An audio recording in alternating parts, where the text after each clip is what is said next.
Assalamualaikum warahmatullahi wabarakatuh. Perkenalkan, nama saya Rizky Fatmalasari dari Prodi Biofisika. Ini merupakan tugas metode penelitian yang dimana saya melakukan riset mini 2 pada paper ataupun skripsi.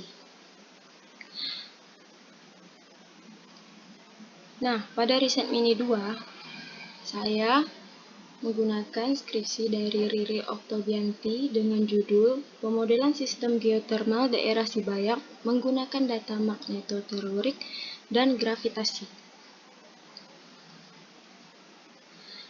Adapun yang akan saya bahas pada skripsi ini adalah pendahuluan, tinjauan pustaka, metodologi penelitian, pembahasan, kesimpulan dan saran, dan yang terakhir adalah referensi.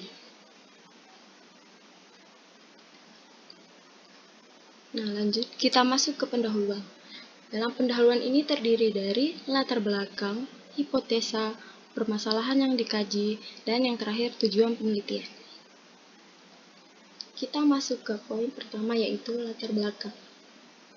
Pada skripsi ini, latar belakangnya adalah suatu sistem geotermal biasanya berasosiasi dengan sistem vulkanik yang terbentuk sepanjang busur kepulauan sebagai akibat pergerakan lempeng di permukaan bumi, yaitu pada gambar 1.1 ini, yang menyebabkan terjadinya gunung berapi. Keberadaan gunung berapi ini dapat menjadi sumber energi panas bumi. Sumber panas dalam sistem geotermal sangat penting, sehingga tidak hanya gunung api aktif yang dapat dimanfaatkan, tetapi juga gunung api tua yang masih memiliki sumber panas yang cukup untuk astronomi. 90 derajat sampai 140 derajat di bujur timur dan 6 derajat lintang utara dan 11 derajat lintang selatan terletak di wilayah Ring of Fire dapat dimanfaatkan. Indonesia dengan letak gambar 1.1 yaitu daerah Ring of Fire ini yaitu daerah pertemuan 3 lempeng, yaitu lempeng Indo-Australia, Eurasia, dan Pasifik, dan 1 lempeng tektonik kecil, yaitu lempeng Filipina. Lempeng-lempeng tektonik ini sangat saling bergerak satu sama lain dengan sangat lambat, yaitu 0-20 cm per tahun, yang nantinya bisa mengakibatkan terbentuknya gunung api atau gunung berapi. Nah, lanjut ke poin kedua, yaitu hipotesa, di mana hipotesanya adalah metode magnetotelurik dan metode graviti. Metode magnetotelurik merupakan metode eksplorasi bawah permukaan yang memanfaatkan variasi gelombang elektromagnetik alam yang menginduksi bumi. Metode ini sangat efektif untuk memberikan gambaran struktur resistivitas bawah permukaan bumi karena mempunyai penetrasi kedalaman yang cukup dalam. Dalam suatu sistem geotermal, pada umumnya terbentuk clay cap yang merupakan produk ubahan dari host rock yang memiliki resistivitas sangat rendah, yaitu rho-nya kurang dari 10 ohmmeter. Akibat terjadinya proses interaksi antara batuan dengan fluida panas yang terjadi pada bagian atas reservoir, sedangkan reservoir sendiri mempunyai resistivitas yang cukup tinggi pada kedalaman yang relatif dalam. Lalu metode graviti atau metode gravitasi digunakan untuk mengetahui struktur bawah permukaan seperti adanya kaldera, basin, graben, dan patahan, ditinjau dari variasi harga densitas batuannya. Dalam sistem geotermal, perkiraan struktur bawah permukaan ini dapat berfungsi sebagai pengontrol sirkulasi fluida yang dapat membantu penentuan model sistem daerah geotermal daerah penyelidikan. Oke, kita lanjut ke permasalahan yang dikaji. Nah, yang dikaji dalam skripsi ini yang utama adalah mengenai pemodelan daerah prospek geotermal berdasarkan data ulang atau reprocessing dan reinterpretasi data magnetotelurik dan gravitasi ditunjang dengan data geologi, data geokimia, dan data sumur. Pengetahuan secara mendalam mengenai proses pengolahan data akan membantu interpretasi mendalam pemodelan secara kuantitatif.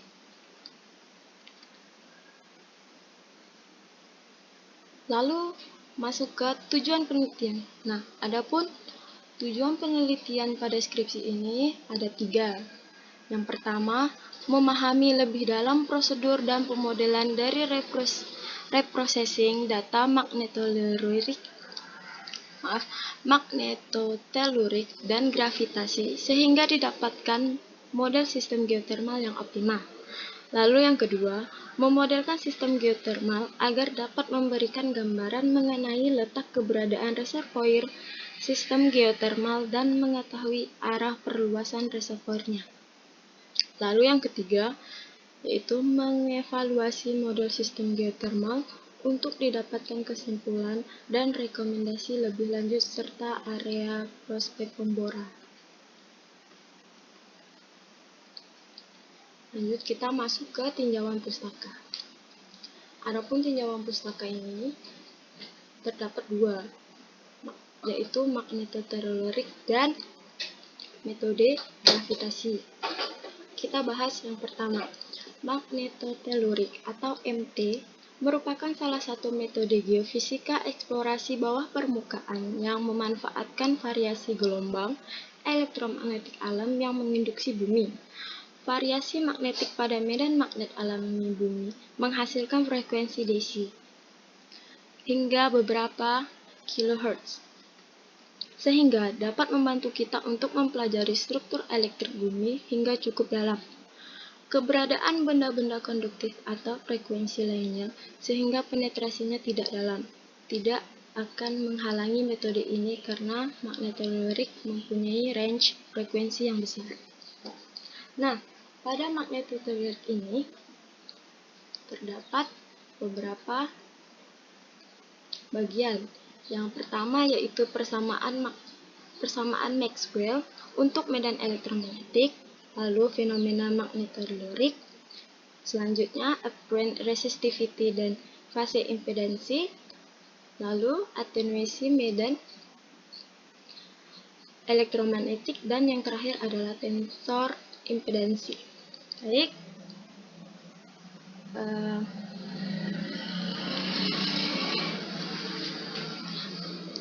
Persamaan Maxwell untuk medan elektromagnetik, yaitu untuk memahami perambatan dan pelemahan gelombang tersebut perlu digunakan persamaan Maxwell dalam bentuk yang menghubungkan vektor medan listrik dan medan magnet yang berhubungan dengan aliran arus telurik pada waktu dan tempat yang sama.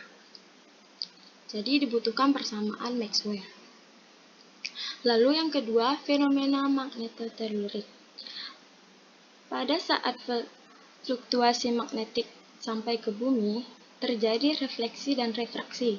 Sinyal magnetik dapat dianggap sebagai gelombang elektromagnetik datar. Walaupun sebagian besar energi datang direfleksikan, ada beberapa yang ditransmisi ke dalam bumi dan bergerak ke bawah dengan lambat. Untuk menginduksikan batuan, energi muncul sebagai medan magnet yang berubah terhadap waktu dan medan magnet terinduksi sehingga timbul arus telurik. Selanjutnya, yang ketiga yaitu apparent resistivity dan fase impedansi. Nah, pada apparent resistivity dan fase impedansi ini, karena perambatan medan magnetotelurik di bawah permukaan bumi pada dasarnya merambat dengan frekuensi rendah, maka parameter fisika yang digunakan adalah permeabilitas magnetik, konduktivitas, dan omega. Lalu, atenuasi medan magnetik.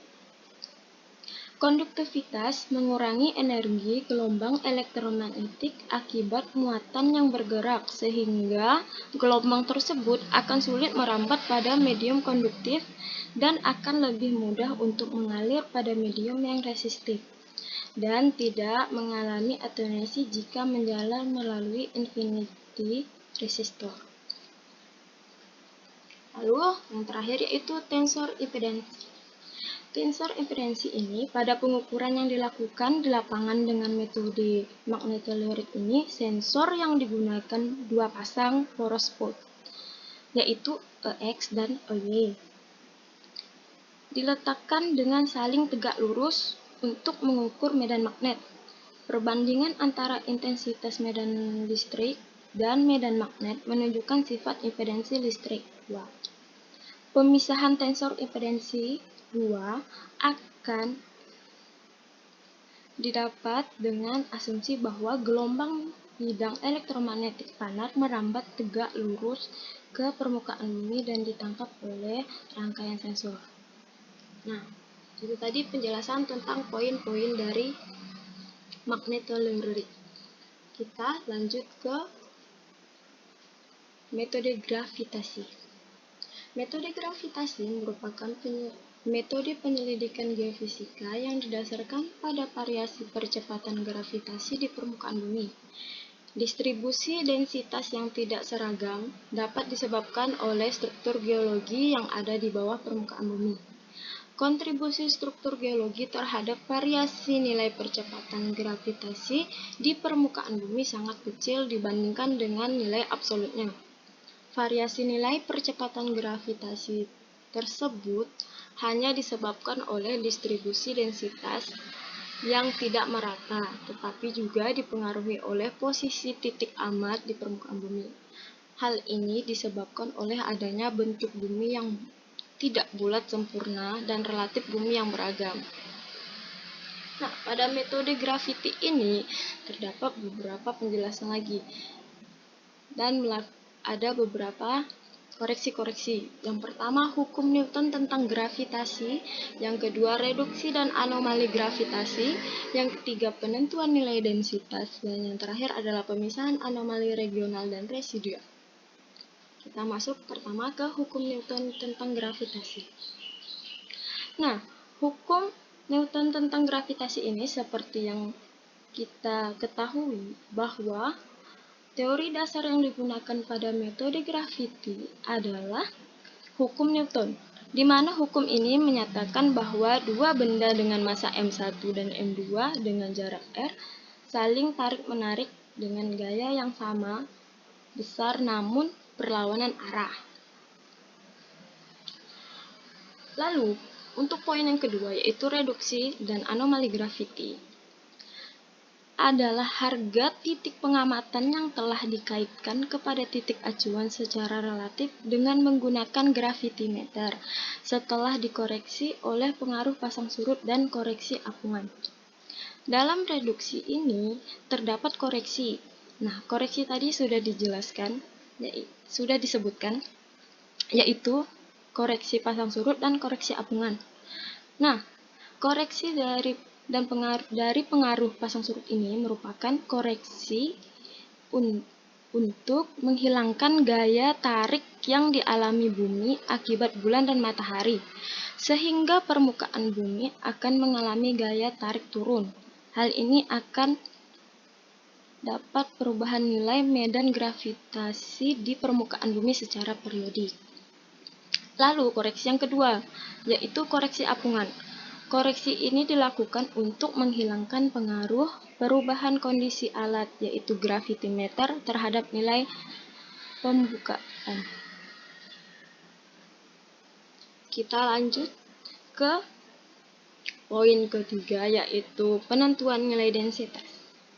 Penentuan nilai densitas ini terdapat beberapa metode yang digunakan untuk menentukan nilai densitas yang tepat dan dapat mewakili nilai densitas batuan bawah permukaan di daerah survei. Adapun metode yang digunakan dalam penentuan densitas ini antara lain adalah metode Netelon, terus yang kedua adalah metode Parasnis. Baik, kita jelaskan yang pertama yaitu metode Netelon.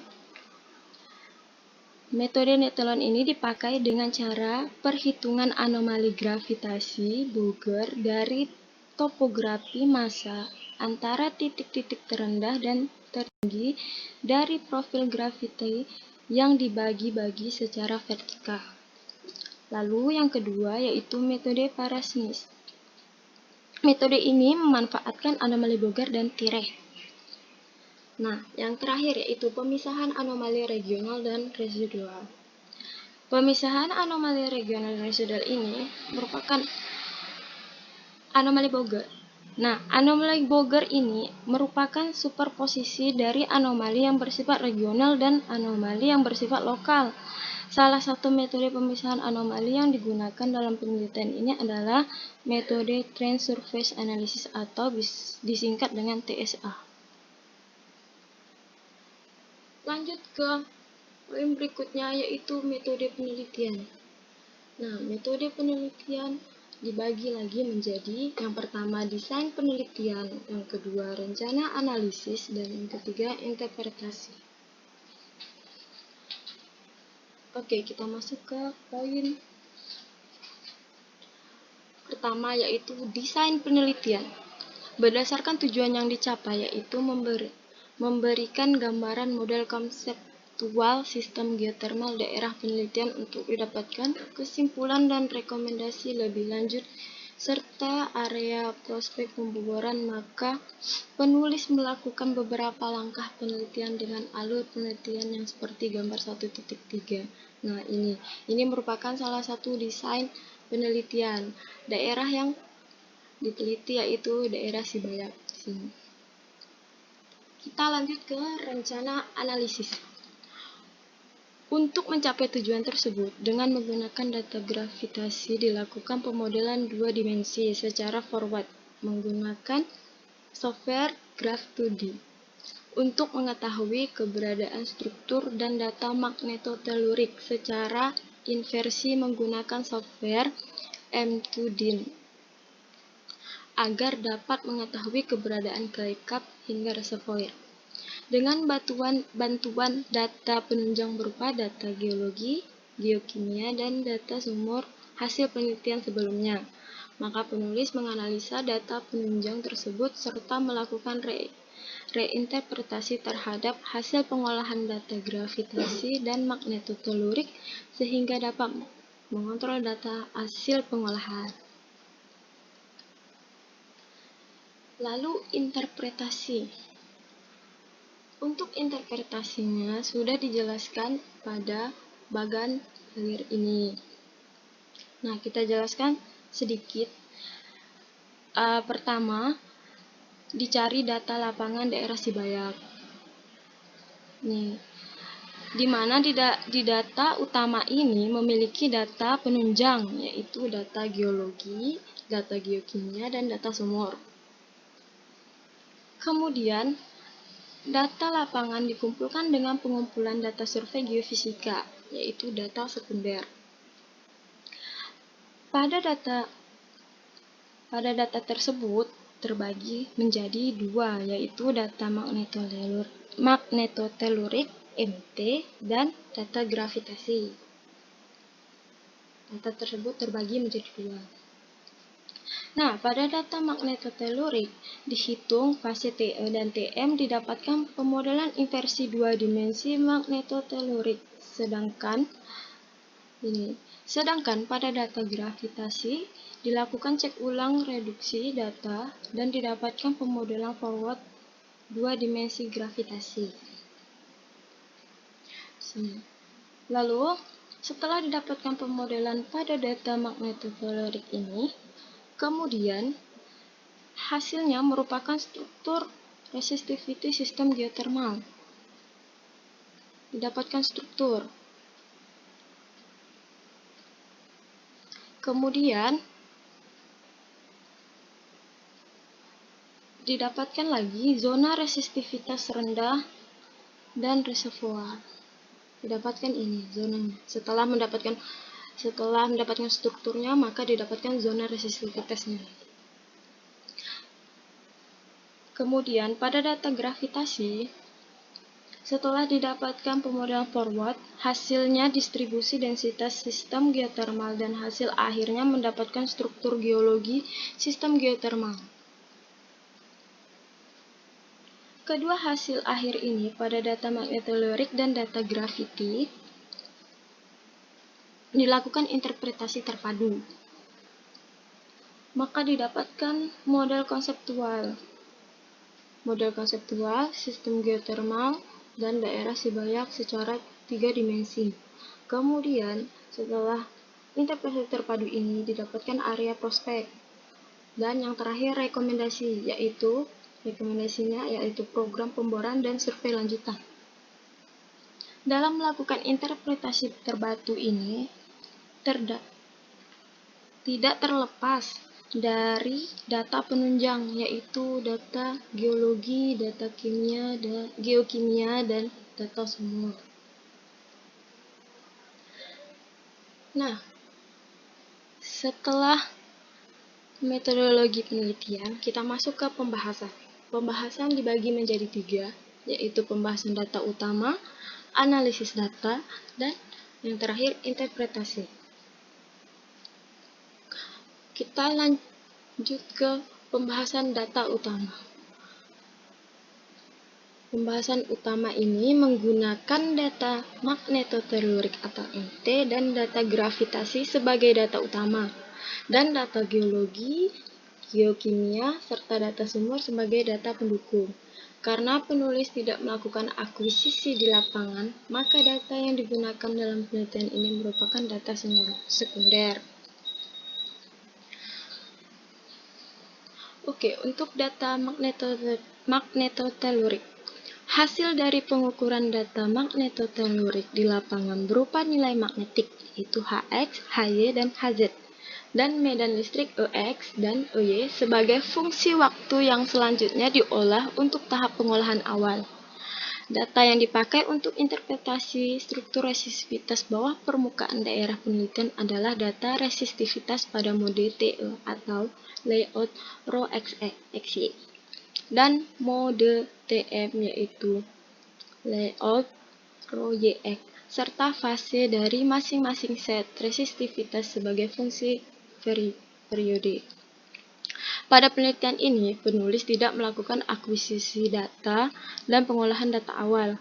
Data yang penulis peroleh sudah berupa data resistivitas semu TE-TM dan fase TE-TM yang sudah dikoreksi statistik SIF. Data berupa tahanan jenis dan fase ini yang digunakan oleh penulis untuk diolah sehingga mendapatkan model struktur tahanan jenis. Data yang siap dimodelkan ini terdiri dari 30 titik sonde. Lalu, data gravitasi. Pengukuran gravitasi dilakukan pada 188 titik ukur yang tersebar di daerah penyelidikan. Pada data yang didapat, telah dilakukan koreksi udara bebas, tiren, boger, hingga gravitasi pengamatan, drift, dan pasang surut yang sudah dilakukan. Sehingga dari data yang diperoleh sudah bisa dilakukan perhitungan anomali boger dan pemisahan anomali boger untuk mendapatkan anomali residual. Lalu, analisis data. Untuk analisis data utama, maka dilakukan pemodelan melalui 2 cara, yaitu inversi dan forward. Kita bahas yang inversi terlebih dahulu.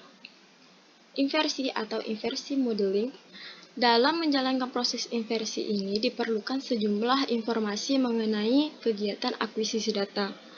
Model matematika yang cocok harus ditentukan mana yang akan berperan ketika menghubungkan data eksperimen dan parameter fisik yang hendak dicari. Selanjutnya melakukan interpretasi berdasarkan distribusi parameter fisik hasil olahan proses inversi. Untuk membuat pemodelan inversi dengan bermodalkan data lapangan dan model matematika, berikut rumusan inversi dan membiarkan komputer melakukan iterasinya untuk membuat model. Nah, lalu yang kedua yaitu forward modeling. Teori forward modeling digunakan untuk memprediksi data simulasi berdasarkan hipotesa kondisi bawah permukaan. Untuk membuat pemodelan forward dengan memberikan sejumlah informasi parameter struktur geologi untuk membuat hipotesis model bumi. Lalu, Tentukan bentuk model matematika dengan perhitungan komputer yang akan menggenerate data simulasi pengukuran. Kemudian mencocokkan hasil perhitungan komputer dengan parameter tadi, diumpamakan sehingga diperoleh data sintetik yang dapat diplot sesuai kurva Maslow's. Nah, lalu setelah analisis data tersebut diinterpretasi. Masuk interpretasi. Yang pertama, interpretasi data magnetotelurik. Untuk mendapatkan struktur resistivitas penampang dua dimensi pada pemodelan inversi ini dilakukan dengan pendekatan mode impedansi, yaitu mode transverse electric atau TE dan atau metode transverse magnetic yaitu TM. Pendekatan ini bertujuan untuk mendapatkan gambaran mengenai kondisi distribusi resistivitas secara vertikal dan lateral. Jadi TE ini resistivitasnya secara vertikal dan TM ini yaitu resistivitasnya secara lateral. Lalu, proses untuk melakukan pemodelan pada program MT2 DIN yaitu dengan terlebih dahulu memasukkan data setiap stasiun yang berupa koordinat stasiun, resistivitas semu, dan fase mode TE dan TM. Kemudian menentukan parameter model awal yang dianggap homogen sebesar 100 ohm meter yang merupakan rata-rata logaritmik resistivitas semu untuk setiap stasiun. Nah, lalu interpretasi data gravitasi. Interpretasi kualitatif dijabarkan berdasarkan pola kontur, anomali Boger, dan anomali sisa.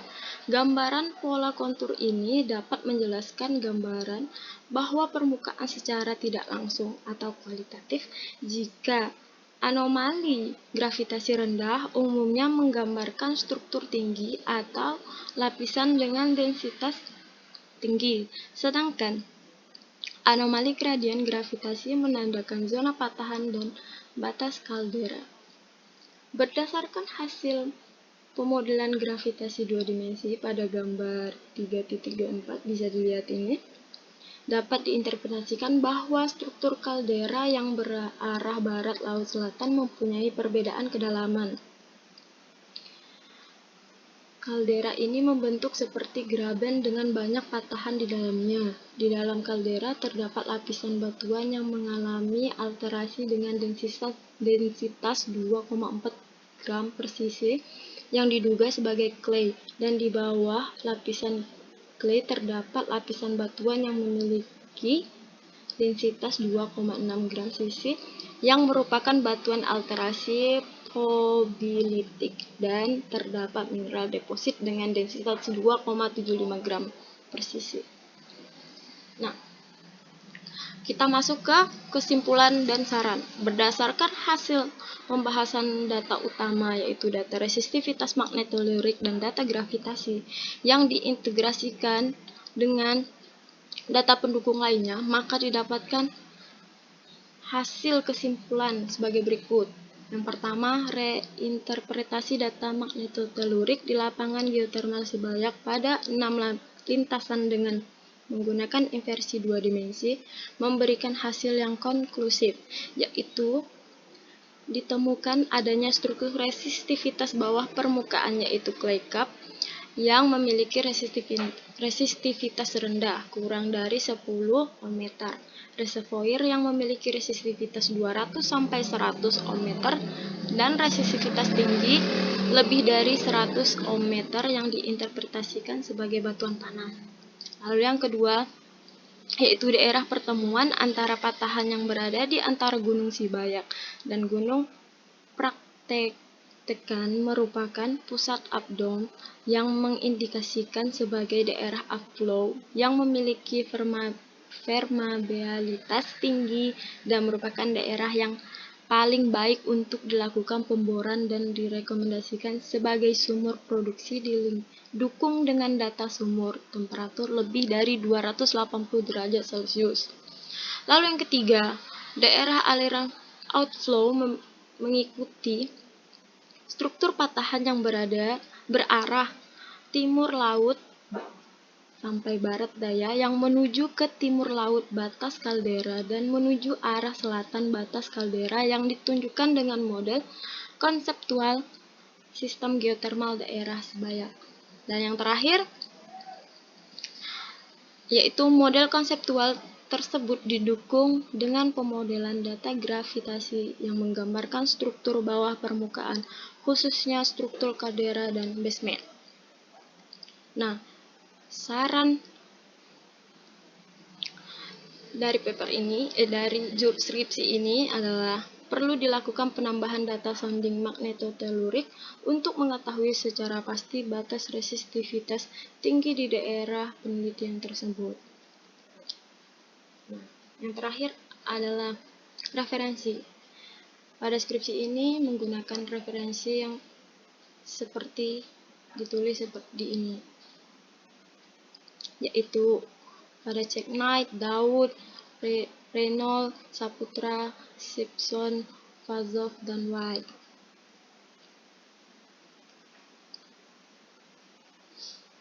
Mungkin itu saja yang dapat saya jelaskan dari riset mini 2 ini. Mohon maaf apabila ada kesalahan kata maupun kurang jelas dalam penjelasan. Mohon dimaafkan. Semoga pandemi ini cepat berlalu. Stay safe dan stay home. Terima kasih dan saya akhiri. Wassalamualaikum warahmatullahi wabarakatuh.